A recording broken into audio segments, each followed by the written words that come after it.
Hi knitters, welcome back to Aro Knits and Purls. I'm your host, Aro of Aro Knits and Purls. As always, find my Ravelry, Instagram, Ko-Fi, Patreon linked in the description below, as well as links to any dyers, makers, designers that I talk about in this episode. And this episode is a long time coming. This is my long-awaited Rhinebeck weekend debrief that I promised y'all in my stories on Instagram. So before I get into that, let me tell you what I'm wearing, like I always do.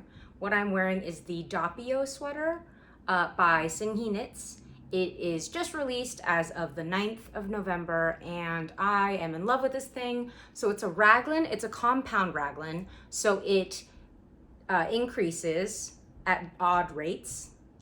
So the body increases are not necessarily the same as the sleeve increases, and the process of that is what creates this beautiful curved hem, and it's also the same on the back. And I know it's awkward when I try to show y'all details because one, the lighting is weird today because the winter lighting is, anyway. So the lighting is weird, so I'm sorry about how awkward it is when I try to show you stuff, but really, like, I love this design. I told Seunghee, sorry, my neighbor is just the worst. I don't know if you guys can hear that, but I can. I told Seunghee because she was nervous because she heard me say that I don't like raglans. First off, I love raglans. I love making raglans. Not all raglans love me. As in they don't, a lot of them I'm learning about myself as I keep making raglans and not being happy with the fit and giving them to my family members. Like, they don't fit me right, even if it's the same bust size. I think it's because I just have a lower, like a shorter shoulder area than I think a lot of taller women, because I am a little bit more petite, compact. Yeah, so I think that's it. But anyway, all that to say, this curved hem design is really flattering. The Doppio, I'm just super happy with. I do want to make more. I want to make more bold colors because I've always been a pastel and neutral type of person, but now I'm being gravitated towards bold colors. I don't know why, maybe it's just the season. But anyway, so the yarn that I used, I believe I have it here, is Explorer Knits Moonstone. So Moonstone is probably one of Ali's most popular colorways, Ali of Explorer Knits and Fibers. This one is the Rockies DK base, which is 100% superwash merino. And I've talked about it before, but Ali's DK base is thinner than most other DKs, so you get a high yardage out of it. So it's 274 yards per 100 grams, whereas most DKs are around 250 yards per 100 grams. So that is a pretty substantial difference. And then there's Suri alpaca. This is 74% baby Suri alpaca and 26% silk, both on the colorway Moonstone. And you can see here, knit up, this is what that color is. Like, it's really hard to explain because it's both a pink, a blue, and a purple, question mark, but somehow it's still like warmer toned. I think because of the pink running through it. I'm not 100% sure. I also thought I just saw lipstick on my teeth. I don't know. Anyway, so that's what I'm wearing. And let's kind of get into Rhinebeck. So for my international viewers, or maybe people who just haven't been to Rhinebeck before, this was my first year experiencing this. So I'm gonna give you guys a broad overview of it. And then I'll show you the yarn as I go through the saga.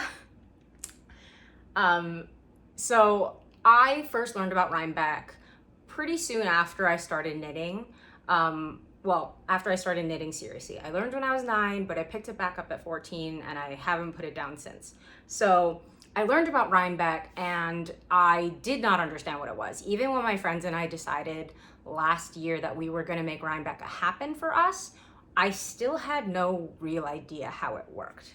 So Rhinebeck is kind of an umbrella term for New York Sheep and Wool Festival, because it happens in Rhinebeck, New York, which is upstate New York. So New York Sheep and Wool is the big festival. It lasts like 3 days in Rhinebeck, New York, and it has really rustic yarns, it has indie dyers, it has knitting publishers, it has all kinds of things. And also they have they have like a petting zoo where you can pet alpacas and sheep and like all different kinds of sheep. And there's a contest for who can shear a sheep the fastest. It's like, it's a real celebration of fiber in every form you can imagine, which is really cool. For a knitter, I think it's both educational and fun. Also, it's just fun to touch sheep, you know?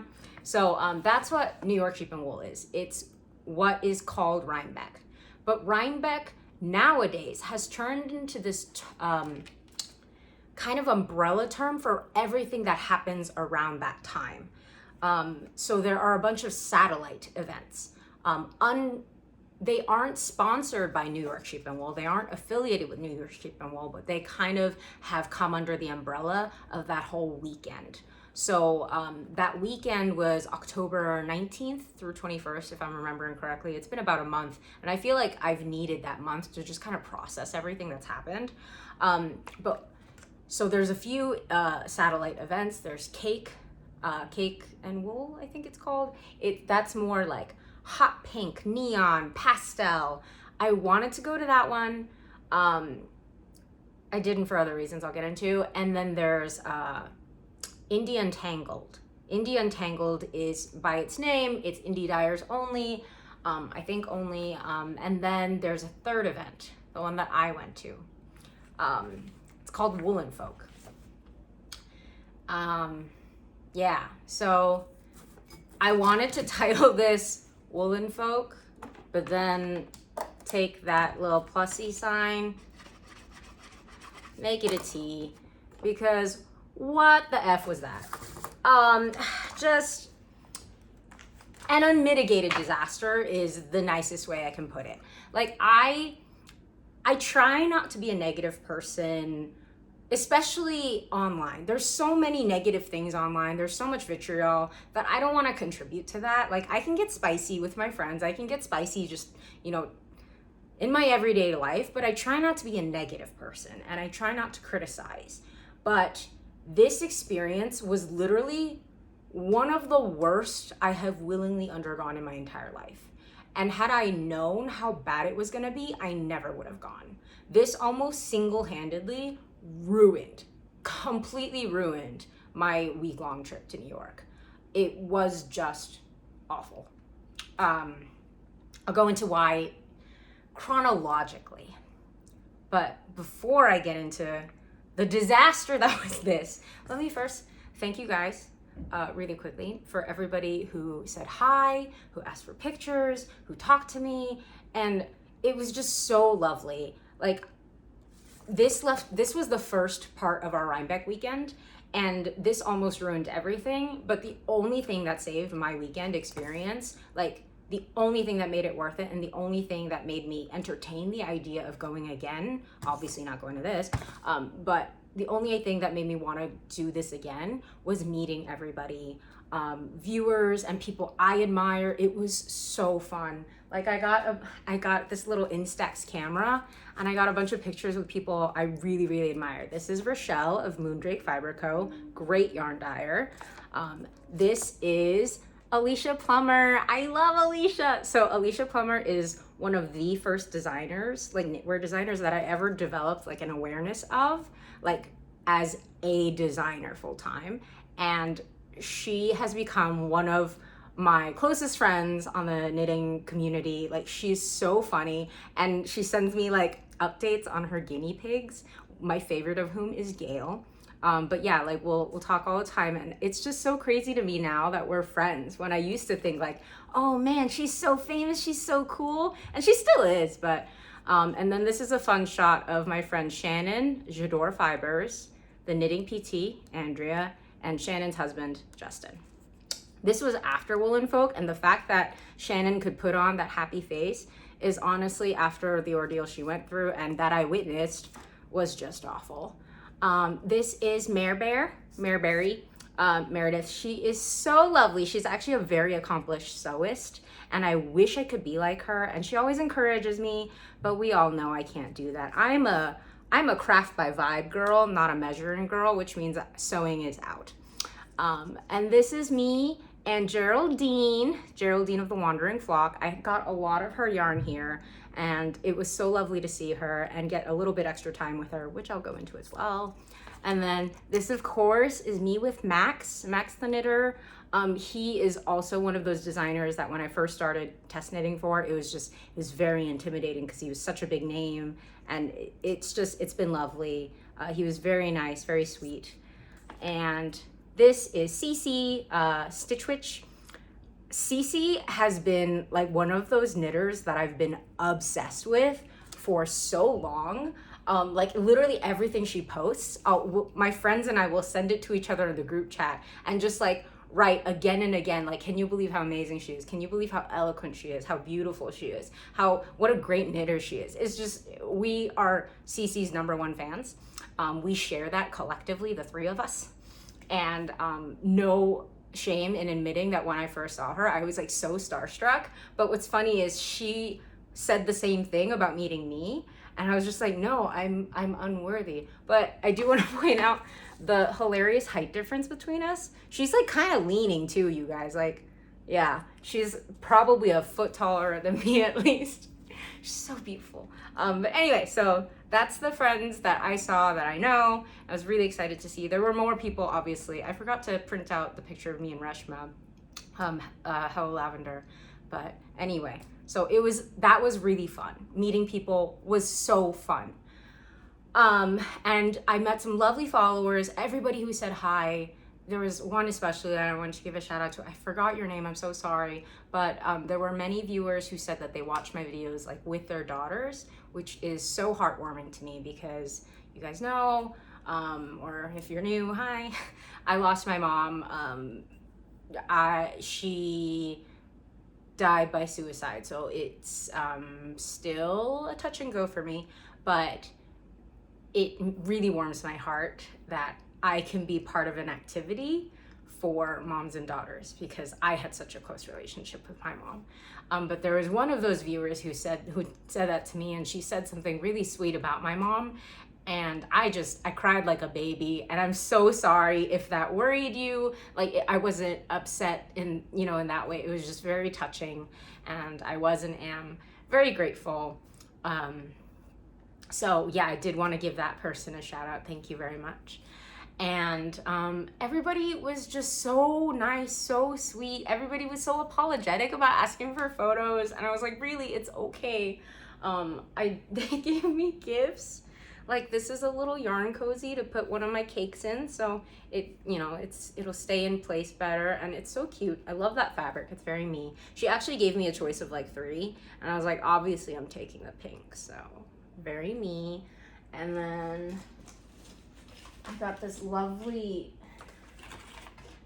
it's this maker's notebook. It's gorgeous. I love stationery. I'm one of those people who's like, yes, this new notebook will fix my life. And this notebook is gorgeous. It's specifically for knitters. You guys can see here. I'm obsessed with it. I'm actually too afraid to use it, which I guess is like what happens for stationery lovers like me. But this is by Making Treasures, I believe. And I will put the link down in the description below, but I was so touched. Seriously, this is the coolest knitting notebook I've ever seen, and I'm so excited to use it. And then the last gift that I'll show you guys that is the segue into what happened at Woolen Folk is this bracelet. 2 bracelets that were given to me by Tania. You can see her information here, but she'll be in the description below. And this bracelet says Woolen Folk. And I want you guys to see the back of this, which is just covered in mud. And it was not this way when she gave it to me. It became this way because of the event. And I feel like it perfectly encapsulates what that event was and became. And I actually told Tania later, I was like, girl, you need to make another bracelet that says I survived so I can wear it with the Woolen Folk. Cause good God. So let me go chronologically through Woolen Folk. Okay, so my friends and I, we had arrived the day before. We took it easy. So we woke up the next morning and drove up, not terribly early, just maybe like an hour before the doors were supposed to open. So I had no idea how many people were going to this event. They said that The venue was changed last minute. I heard about the venue change before most attendees because my friends are vendors, and they asked me like, oh, is your Airbnb going to be too far? And I was like, I picked the Airbnb to be close to the venue. And they're like, oh, well, the venue changed. I was like, I'm sorry, what? So that was how I found out. And then it was like 2 weeks later that they sent out a notice that the venue had changed. And keep in mind, this was very, very close to the actual event date. I want to say that we found out about it like maybe 3 weeks, maybe a month before the event, which is very short notice. And especially because a lot of people have already booked their Airbnbs. Like if you've never been to Rhinebeck, it is a big event in the area, like a very big event. So a lot of places get booked out early, which is why my friends and I had already booked an Airbnb. It was close to the original venue. And then by the time the venue changed, we found out, oh, it's an hour away, which is kind of annoying to have to drive an hour when you were expecting 20 minutes max. Anyway, logistically, whatever. Venue change, a little last minute, maybe not the best organized, whatever. I was going to Woolen Folk specifically because a lot of my really good friends had gone years previously. This is Woolen Folk's, it was Woolen Folk's third year of running this event. That's not a long time if you think about it in terms of events. Well, actually, no, because a lot of events are one and dones. Like to do it annually, I think you've developed like a kind of basis for it. But I had heard, there's too much stuff to go into. There were two organizers, Felicia, I forget her yarn store, and then Christina of Brooklyn General. Well, Felicia's yarn store is no longer open, so it doesn't even really matter. But anyway, so they used to organize Woolen Folk together, but there was a difference of creative opinion on how the event should be focused. And there was just a divergence. So Christina, Brooklyn General, left Woolen Folk, and Felicia was the only, like the front face. She wasn't the only person involved in organizing it, I'm sure, but she was the person who organized it. I knew about some of that, but I wasn't gonna let that impact how I viewed the event. So I was still really excited because a lot of my friends were vendors. Shannon of Jadore Fibers, Sylvia of Camellia Fiber Company, Geraldine of the Wandering Flock, and Allie of Explorer Knits. All four of some of my favorite dyers / people in the world were going to be there, so I wanted to be there. And the last 2 years that Woolen Folk has happened, I was told consistently it was the best event. Everybody had the best time. It was like the highlight of Rhinebeck weekend the last 2 years. So that's why my friends and I specifically chose only to go to Woolen Folk, because we thought we might be tired after seeing everybody, so we were only going to do one event, and I'm glad that we did. But we passed up on the others like Cake, and we passed up on India Untangled, and I'm kind of bummed because those were way cheaper. Like, you have to buy tickets to these events. It's not free to just walk in.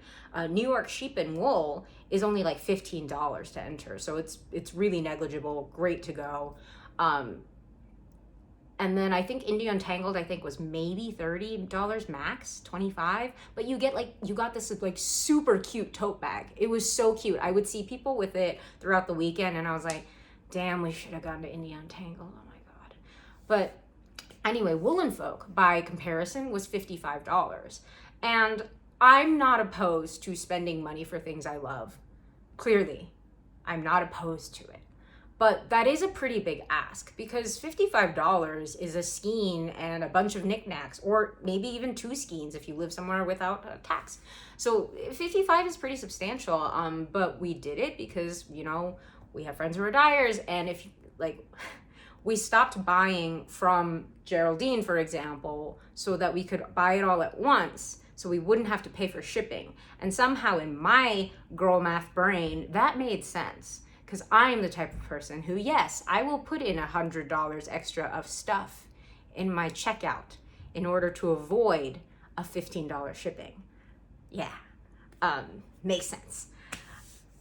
Anyway, so the $55 I justified easily, and I didn't see a big deal in that, but you don't get a cute tote. There weren't timed entries, and the event venue was nothing as advertised. We were told that the venue had a larger capacity. We were told that the venue was chosen not for just the larger capacity, but so that there would be more indoor space and more space for everybody to hang out and knit. And it was a great communal area. Like it was billed as this like wonderful choice that was best for the event. We show up an hour early and there is a long line, and we were towards the front of the line. So for context, like think of like this line went just, it was insane. And the parking situation was insane. Nobody knew what was going on. Nobody knew where they were supposed to park. If there was parking near the event or not, there was not. There was like a teeny little parking lot, but apparently it was only for vendors. And then like you had to find street parking, but there was none on that street. You had to go to the main street. It was just, but we didn't want that to ruin our experience. And yes, it was raining, and a lot of people are gonna excuse what happened at Woolen Folk. Well, oh, it was just the rain. It wasn't just the rain. The rain definitely made things more, like it definitely exacerbated things, because you already had a crowded space that was not an indoor space. It was a lot outdoors, let me just tell you. And it made navigating more difficult because everybody was holding umbrellas because we were getting drenched. So yes, that exacerbated the feeling of being crowded even outdoors. But it's the indoor spaces that, oh my God. So the doors finally open. Should I tell you the bathroom story? No. I needed to use the bathroom because we had driven 2 hours. And so I needed to use the bathroom as soon as I got there. And I went to the front and I was like, hey, is there a bathroom that you guys can point me to? Whether they're porta potties or anything, like I just need to use a bathroom. And the volunteer was like, I don't know about that. I have to check. And I was like, okay, can you check? And so she like went to talk to someone, I have no idea. And for like 10 minutes, like I was literally watching her and she was just standing with her, not even talking. And then eventually, I guess she asked, and she was basically in the middle of telling me there's no bathrooms, there's nothing we can do, when an older lady, whom I owe my life basically, because she was like, I need a bathroom, and if you do not provide one right now, you're gonna have a mess on your hands. So they found a bathroom real quick. They let us in to use the bathroom early, and then we were just gonna leave. I was like, I don't know why you couldn't just do that for me in the first place. It's not like I was gonna go in early, use the bathroom, and then buy a bunch of yarn. Like, the vendors know it's early. Anyway, it was just a mess. So as I was walking out, I saw Allie and Darren, who I got to talk to, and that was great. But that was like the only time I got to talk to Darren and Allie, because once the event started, there was nothing holding it back. It was just a race. And when you get in, there's the sidewalk where everybody's in line, and then there's this gravel rock slide. It's a total hill down, and then that's where the event venue really starts. So first off, that gravel rock slide, it's raining, it's slick, it's muddy. So if you are mobility impaired, I have no idea how you could brave that. And if you did, bless your soul, because even I was like, and of course everybody's just getting filthy. There's mud over everything. I had gotten rain boots, like emergency delivered to Andrea's place, because I saw the weather and it was going to be awful, but it truly was awful. Even before the doors opened, Shannon of Jadore Fibers and Sylvia, Camellia Fibers, they were calling us to let us know that their tent had been totally flooded out. So they were like scrambling to dry their yarn and get to another booth because theirs was completely flooded out. And the organizers were not helping at all. It got nasty for them to try and get another booth just set up last minute because they got flooded out, and weathering equipment was not provided to them. Shannon was like, I don't know if I should say, she was basically in tears. And Camellia, Sylvia, when I talked to her later, she's like, if Shannon wasn't there to like fight and advocate for us, I was just gonna leave. And that's like a really sad thing to hear, because it costs money to show up to these things and vent. Like, you have to pay a vendor fee, then you have to ship all your stuff there, then you have to go and stay somewhere and eat, and it costs a lot of money to do these things with the hope that you'll recoup the costs, and then hopefully make a profit, and then hopefully get your name out more for future profit later on. But it was just really heartbreaking, because you couldn't move. The first place I went to was to see Allie of Explorer Knits, because I knew her booth was going to be the craziest. This was why a lot of people were showing up to Woolen Folk specifically. Allie and her team, like, none of the booths were assigned to anybody. None of the booths were assigned to anybody. It was just quote unquote first come, first serve. And the thing about planning is, like, I'm not even a formal event planner, but I know if you have something that's gonna be a huge draw, you need to think realistically about the flow of traffic. You need it so that, like, the bulge of the group that's going to be walking through a space, like, if there's going to be that kind of bottleneck, you need to have directed flow, multiple points of entry, multiple points of exit. It's just, yeah. And Allie was in the middle of a really dark tent, the ground of which was all dirt. So when you have, it was at the base of that gravel mud hill that I told you about. So imagine water slooshing down gravel mud hill and then pooling in this little mud tent. And it was truly a mud pit. Like, if you had put on some spectator lights and put it in a bunch of wrestlers, it would have been mud wrestling. Like, absolutely. It was so bad. I saw yarn get knocked over because the booths are tight, and when you have a lot of people, it felt like I was in a mosh pit. I saw yarn getting dropped and completely ruined because it's soaked and caked in mud. And if you have a light color, like the gorgeous color that I got, that I went for, Duomo, I went for this. If you drop this in mud, it's gone. Like, you can't save it. You can hope and pray, but the washing that you would have to do, I think, would end up felting it, honestly. But I went to Allie first. I got some gorgeous yarn, Duomo. I wanted it on two bases. I wanted it on worsted, and I wanted it on DK, her Rockies DK. The base I showed you for my Moonstone, it's 100% superwash. It's the one that feels more like a heavy sport light DK. It was so dark in there that I grabbed a sweater quantity of worsted, but I couldn't read the labels. So I was going off by touch, like thickness of the yarn. I accidentally grabbed the earthy DK. So this is 100% non-superwash. It is similar in texture to the regular worsted. The superwash worsted is obviously smoother, it's softer. This is more rustic as it's non-superwash. But obviously it's gonna be a different weight. It's gonna knit up differently. The texture is gonna be different. And I just completely could not read a label. It was so dark in there.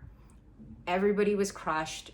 Even checking out, the line was just, you couldn't form a line. It just became like an honor system. And I really do want to commend all the shoppers because everybody was collaborating. You couldn't move around the space. So if you hollered to the other side, like, hey, I need this on sock, can you hand it to me? People were doing that. Like, it was very collaborative. It was really nice to see knitters collaborate in such a bad circumstance, because it really was a bad circumstance. Like, I don't have claustrophobia.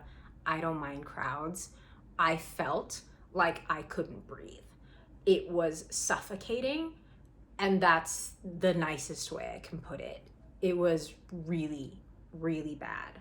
But I thought it was worth it because I also got a sweater quantity of this. I didn't know she was gonna have this. So this is in my neon era.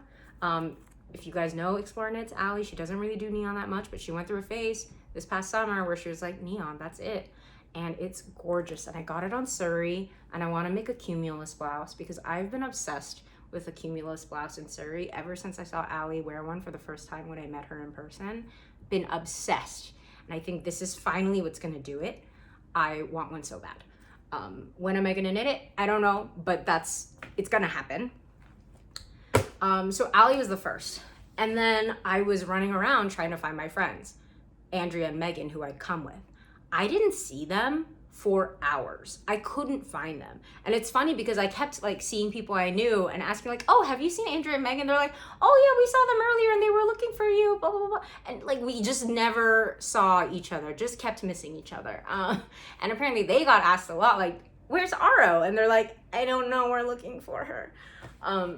It was so bad, you guys. Like, I can't, there are a lot of people who have spoken more eloquently about this. My friend Andrea, the knitting PT, you should check out her video because she's much more eloquent about it.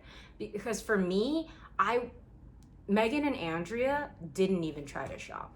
Andrea got 4 skeins of yarn total. Megan got 0. She left with 0 skeins. The only yarn she left with was the yarn that I bought for her in Allie's line. Like, I got a sweater quantity for her. We had talked about it beforehand, because we knew the line would be crazy and it would just make sense if only one person did it, and that was me. And that's the only yarn she went with. She was so overwhelmed, and so many people were. Like, if you are a person who struggles with crowds or has anxiety or just gets sensory overload, I cannot imagine what that experience was like, because who doesn't have those serious issues, I mean, I have anxiety, but it's just like general anxiety. It's not about crowds. Anyway, I cannot imagine what it was, because I thought I was dying. Like, truly and honestly, there were times where I felt like I needed to sit down, like in the fetal position, like with my knees up, because I couldn't breathe. Like, there were just so many people, you couldn't move. It felt like being herded around, like stampede. There were a lot of times where it truly felt dangerous.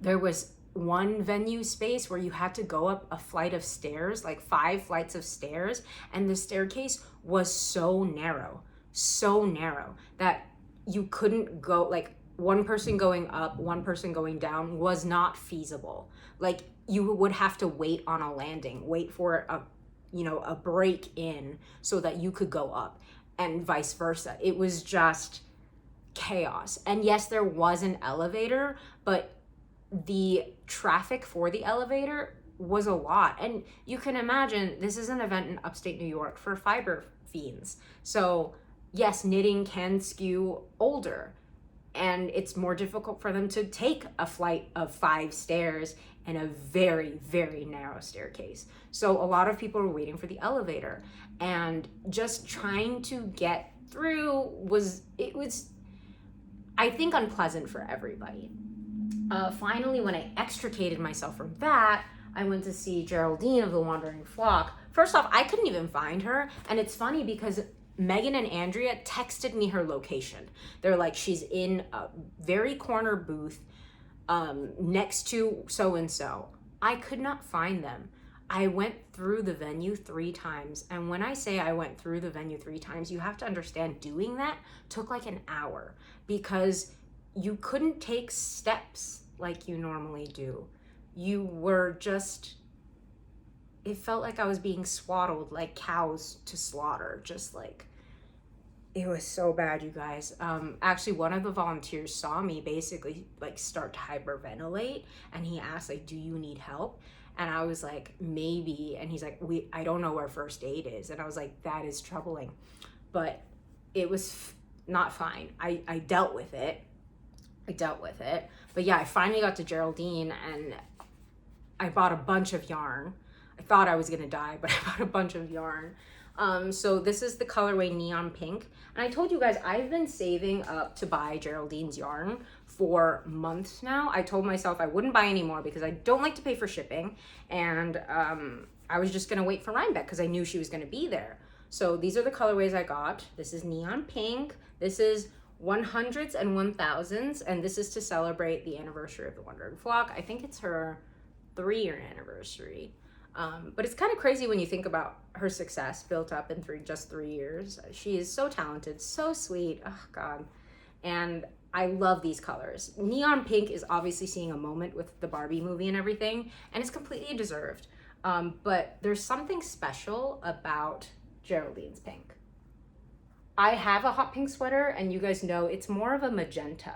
I made the clove with it. It's definitely more of a magenta, whereas this is like I think, true neon hot pink.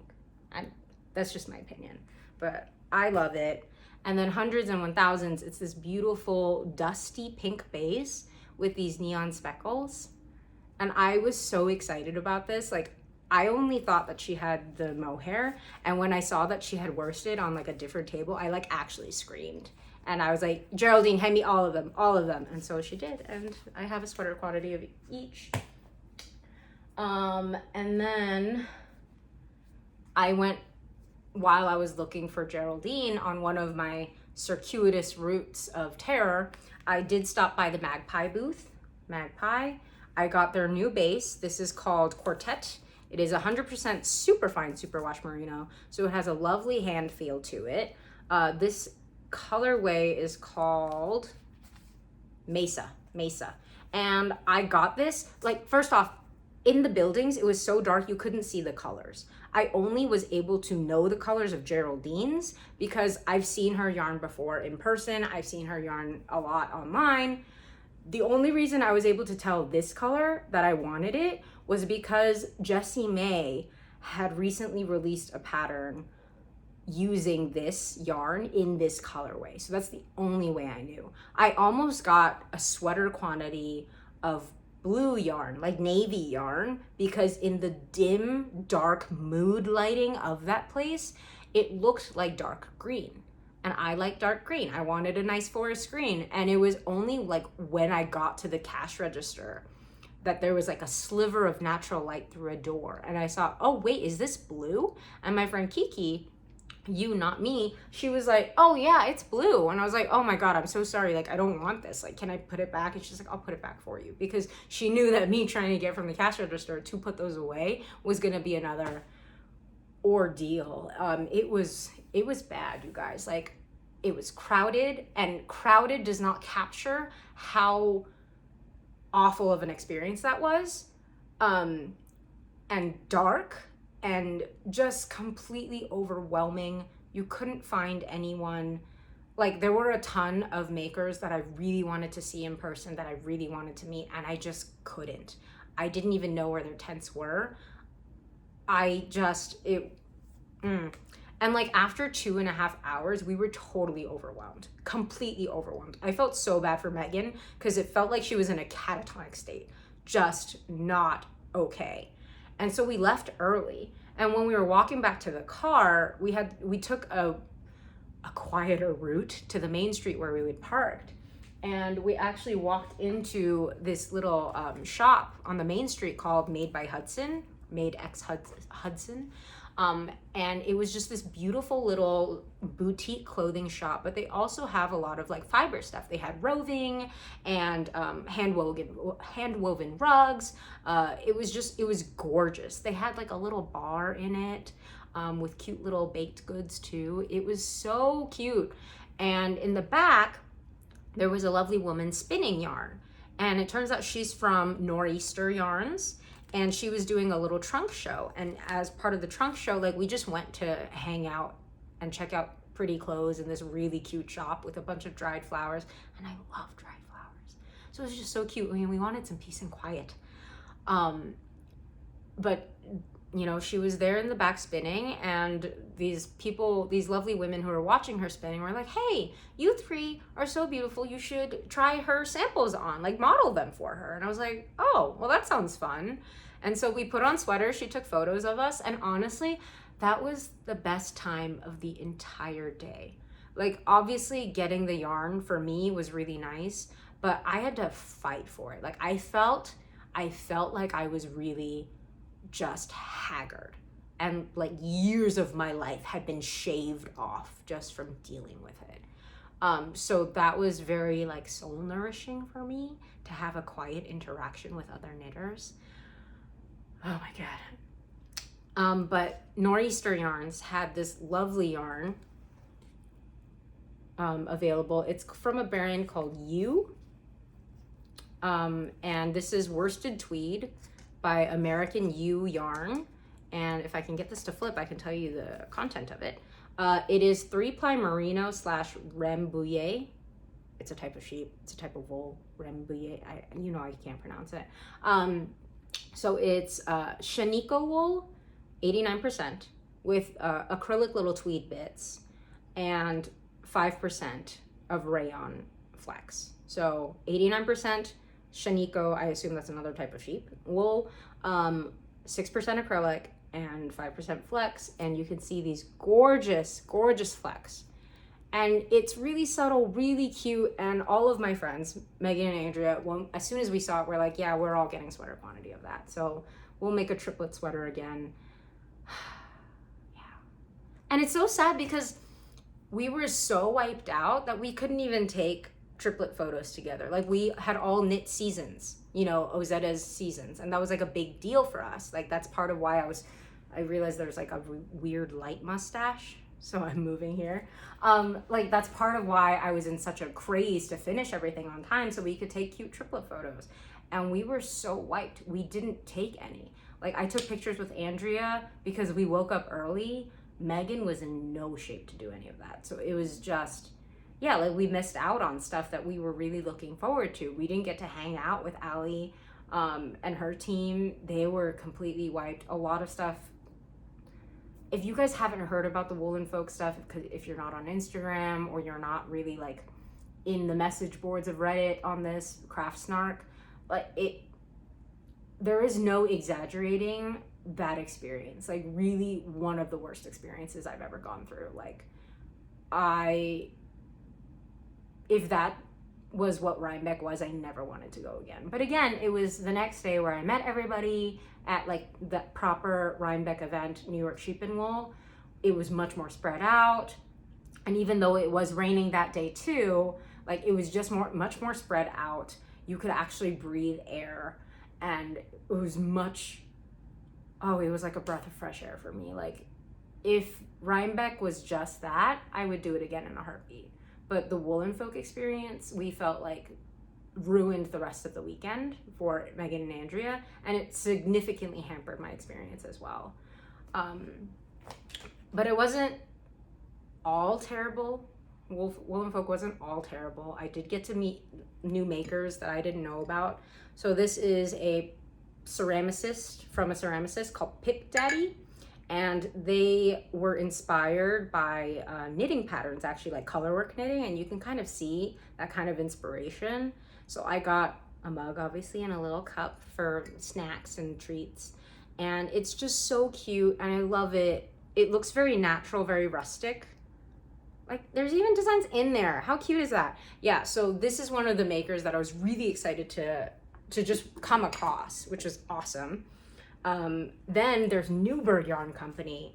I only discovered Newburgh right before the event started. Like, I was just browsing through, like, I don't know anyone other than my friends who were gonna vend. Like, I wanna know more. So I looked it up, and Newburgh is this, she's a local to upstate New York dyer, and I fell in love with her colors. They are these bright, heavily saturated tonals. And you can see here, I got a bunch of her colorways, a bunch, because I'm planning on making a quilt-inspired blanket. And I know what you're saying, Aro, didn't you say you were gonna do that brioche, like really tiny US 2s that I'm doing? US 2 brioche blanket? Yes, I started it, I have that much. I haven't touched it for many, many months. But it's fine, it's fine. But this one is in DK weight, so I might actually move through it. I got plenty of this. This is my main color. It's called Driftwood. It's this gorgeous neutral, sandy neutral. It's a warm sand, but very, very soft. Love that. It's a perfect neutral. And then this colorway is called Happy Camper. As you can see, it's a heavily saturated yellow. And it's that kind of yellow that doesn't look sickly, but it doesn't look orange either. It's just a good yellow. And then I got this blue one that's called Lake Life, which makes sense because upstate New York is just littered with lakes and creeks. So I'm really excited to hold these colors together because I feel like it is very reminiscent of like childhood summer camps, you know? This is called Black Walnut. It's this lovely warm gray, like a brownish gray, if that makes sense. This is a very exciting color.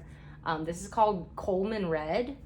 I think it's inspired by like Coleman grills and stuff, but it is true bright red. And then this one, it's called Shaded Spruce. And it is this beautiful green, but like a really dark blue green. It's so stunning. And I love all of these together. Again, like the main color is the neutral, so there's plenty more of these, but I love her colorways. They're so nostalgic to and innocence to childhood, you know? Like maybe I'm just reading too much into it, but it's very, very cute. She's one of the new dyers that I really bought from that day. And it's funny because I didn't want to be, but I was in such a bad mood from the experience in the Explore Knits and Fibers tent that like when I walked up to Newburgh, I had already seen her stuff online, so I just like wordlessly grabbed everything I needed because I had it all in my head. But she was so sweet, and her partner who was there, who was helping her, so nice, and that actually like did cheer me up. And when I saw her the next day, like I was able to properly speak like a human, and she was a lot I think in a better position that day too, on Saturday, and we commiserated. But yeah, Newburgh Yarn Co. Again, she'll be linked below. She's lovely, and I can't wait to work with it and buy more of her yarn in the future. I think I am going on a bit of a yarn hiatus for a little bit. While I was at Magpie, I got a tape measure, because I don't know about you, but I always lose tape measures. But it's stamped with their name. And it's just a nice retractable tape measure. I love that it's faux leather because it feels really good in the hand, but I know that it's faux leather and it still looks classy. And I'm really excited about this. This is a de-pilling comb. If you guys haven't worn a lot of hand knits, like not with mohair and Suri, because the mohair and Suri prevent pilling, I've found. But if you do like a regular wool sweater, oftentimes you'll get those little balls of fabric that pop up, and well, not fabric, but like fluff. But this type of pilling comb or pilling shaver is what you really want to be able to enjoy your knits for a long time and keep them looking nice. Because I know like it's fine to wear a pilled sweater, but for me, who likes smooth, it is very important for me to keep the texture exactly as it was meant to be, which is smooth. So yeah, a de-pilling comb will be very important. And Magpies, I really like theirs because it's wood, so it has that natural rustic look. And I love the little stamp, and it was only like $14, which is a really good price, I think, for something really cute. But yeah, so, I also did stop by Camellia Fiber. I got more of this home base. I wonder if I can find it easily. I don't think I can. But Camellia is another one of those dyers I love. I'm actually making a trip to the McKinney Knittery in a few days because I'm going to visit my father again. So I'll be stopping by McKinney Knittery on Wednesday. And if you're in town in McKinney, Texas, please go there in the morning. I'll be there. And I'm planning on buying more Camellia Fibers, so that's that. And if it wasn't, so Woolen Folk was so bad. I know this is not a well-organized event, but seriously, it wasn't ADA compliant. People couldn't move around. I saw people on like wheelchairs that I was just like, how did you even get here? Like, I am so amazed. And I also am so angry because I was having trouble getting through any crowd. I was basically stationary, so I cannot imagine how it was for people who are mobility impaired. Like, oh boy. Yeah, a lot of it made me really mad. I'm not going to go into the specifics about what I've been involved in after, but I am using my training as an attorney to help where I can. That's all I'm going to say about that. But I am in contact with vendors. Some of my friends and some I've never had relationships with. I care a lot about injustice. I care a lot about fairness. And I feel like as an attendee, it was not a fair experience for even me. But I will bite the bullet. I will say that the years shaved off of my life, that the $55 I sunk, none of that matters when I think about what the vendors had to go through it makes me so angry. And I hope I'm still, you know, putting on a good face for you, showing you fun yarn, but like, oh, that got me real mad. That got me real mad. I was fuming, and I have had to take a month to really process and to like not be absolutely livid about how I talk about it.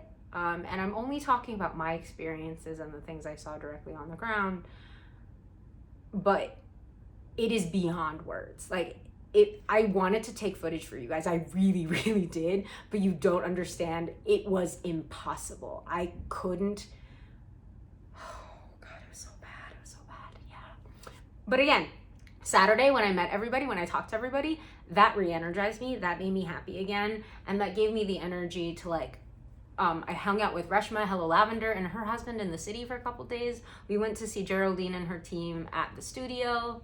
She gave me this little mini skein with her branded thing. Look how cute it is. It's Holograph Dreams, which is the colorway that I wore to Woolen Folk. It's like triggering for me now, honestly. Yeah, so it's the same colorway, but it's obviously on a different base. It's on her baby Paka base, which is really cute and sweet. And yeah, like I have so many regrets about that weekend, namely about going to Woolen Folk, but everybody who I met and hang out with my friends, that made it worth it. I would consider doing it again. I will never go to Woolen Folk. I will never go to an event that is organized by Felicia of Woolen Folk. I just won't. Like, no thank you. I'm not interested. And if you ask me whether you should go to Woolen Folk, if they ever do it again, or any event organized by her, I will tell you from my personal opinion, I don't think anyone should go. I don't. But again, that's my opinion. So I'm couching that in that. So you guys know, as an attorney, I always skew on the side of being safe. And that's my opinion. Always take that with a grain of salt. Yeah, it's just, yeah, I'm glad I took the month, because if I had recorded this immediately after I got back, like, I know I promised you guys spicy RO, but spicy RO would have been banned from YouTube, like straight up. So thanks for sticking around while I've been trying to control my rage again and not let it bubble up again. I know it's been a long video, but I clearly had a lot to talk about, and I think I showed you guys a lot of yarn. So next episode, it will be back to the normal of showing what I've been making, and I have been making a lot. It's an exciting time for makers, I think, with the holidays coming up, and just, I don't know, I feel like a burst of creativity. So yes, it'll be back to my normal content soon. Yeah, okay. Bye everybody. Thanks for listening, and I hope it wasn't awful. I hope you don't hate me now that you know I am capable of complaining about things, like, a lot. But anyway, thank you guys for saying hi again. Whoever I saw, everyone I saw, just, it was so much fun to meet you guys, and I hope the haggard experience of Friday didn't poison your Saturday, because everybody I met after Woolen Folk was like, how are you doing? How are you holding up? And I think that says a lot about the event, when everybody was just so defeated. But yeah, anyway, I'll talk to you guys later. Bye.